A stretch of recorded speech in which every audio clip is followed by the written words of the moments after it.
Hello সবাইকে, সবাই কেমন আছো? আশা করি সবাই ভালো আছো। কুহেলি ব্লগে তোমাদের সবাইকে জানাই আরও একবার স্বাগত। শীত তো পড়ে গেছে, শীতকাল মানেই হচ্ছে বাড়িতে একটু গাছপালা লাগানো, তাই না বলো? তাই আমিও চলে গেছিলাম নার্সারিতে নানা রকমের গাছপালা কিনতে। প্রত্যেকটা বছরই কিন্তু আমি বাড়িতে কম বেশি গাছপালা লাগিয়ে থাকি।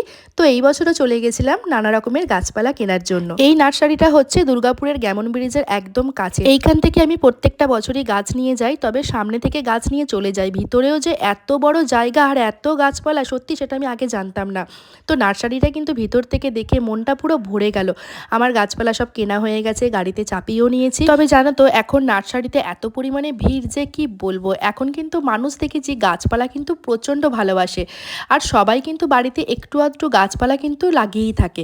তার জন্য নার্সারিতেও কিন্তু প্রচুর পরিমাণে ভিড়। তো আমার কিন্তু গাছপালা সমস্ত কিছু লাগানোও হয়ে গেছে, তোমরা আশা করি দেখে বুঝতে পারছো। আর কি কি গাছ লাগিয়েছি, অবশ্যই আমি গাছগুলো একটু বড় হোক তারপর তোমাদের সাথে শেয়ার করব আমি কি কি গাছ লাগালাম বা কতটা কি বড় হলো। এখন তো এই সবে লাগালাম, তাই কি কি গাছ লাগিয়েছি এখনই বলছি না, গাছগুলো একটু বড় হোক তারপরে অবশ্যই তোমাদেরকে বলবো। তো তারপর দেখো, ছেলের জন্য একটা বইয়ের র্যাক অর্ডার করেছিলাম, সেটা অলরেডি চলে এসেছে। আর ওর বাবাও দেখলাম সেটাকে পুরো ফিটিংস করতে লেগে গেছে। ফিটিংস অলরেডি করাও হয়ে গেছে, এই যে এখন বইয়ের র্যাক লাগানো হয়ে গেছে, এখন খুলে দেখছে যার জন্য এটা কেনা হয়েছে।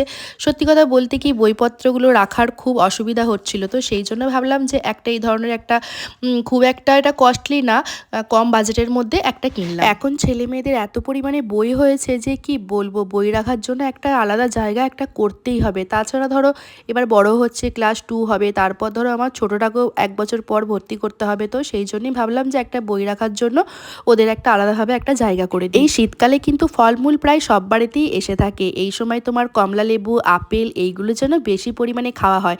তবে শুধু শীতকাল নয়, সারা বছরই কম বেশি ফল আমার বাড়িতে আসে, কারণ আমি একটু ফল খেতে ভালোবাসি। তাছাড়া বাড়ির সবাই আমরা একটু ফল খাই। আর তাছাড়া দেখবে শীতকালে আপেলটা খেতে কি ভালো লাগে না, কি মিষ্টি হয়।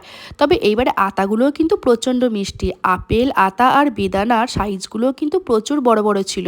আতা খেতেও জানো তো আমার বেশ ভালো লাগে। তার সাথে চলে এসেছিলো বেশ কিছু ধরনের মিষ্টি। মিষ্টিটা আমার বাড়িতে আসে না বললেই চলে, একদমই কম।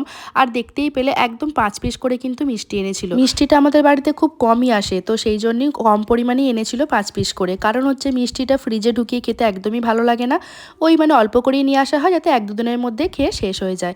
আর আমি আর আমার ছেলেরা একটু মিষ্টি খেতে বেশি ভালোবাসি। তারপর আমিও স্নান করে নিয়েছিলাম, স্নান করে এখন রোদে বসে বসে আতা খাচ্ছি। আতা খেতে কিন্তু আমি আগেই বলেছি আমার কিন্তু জাস্ট ফাটাফাটি লাগে জানো তো। আর অত বড় আতাটা কিন্তু আমি একাই খেয়েছি। আর হ্যাঁ, তোমাদের তো একটা কথা আমার বলাই হয়নি, আমার কিন্তু অত বড় চুলটা কিন্তু আমি কেটে ফেলেছি, কেটে কিন্তু একদম ছোট্ট করে দিয়েছি। এই লুকটা অবশ্য তোমরা আগে দেখোনি আমার, কারণ হচ্ছে দেখানোর সেরকম কোনো সময় সুযোগ আমি পাইনি।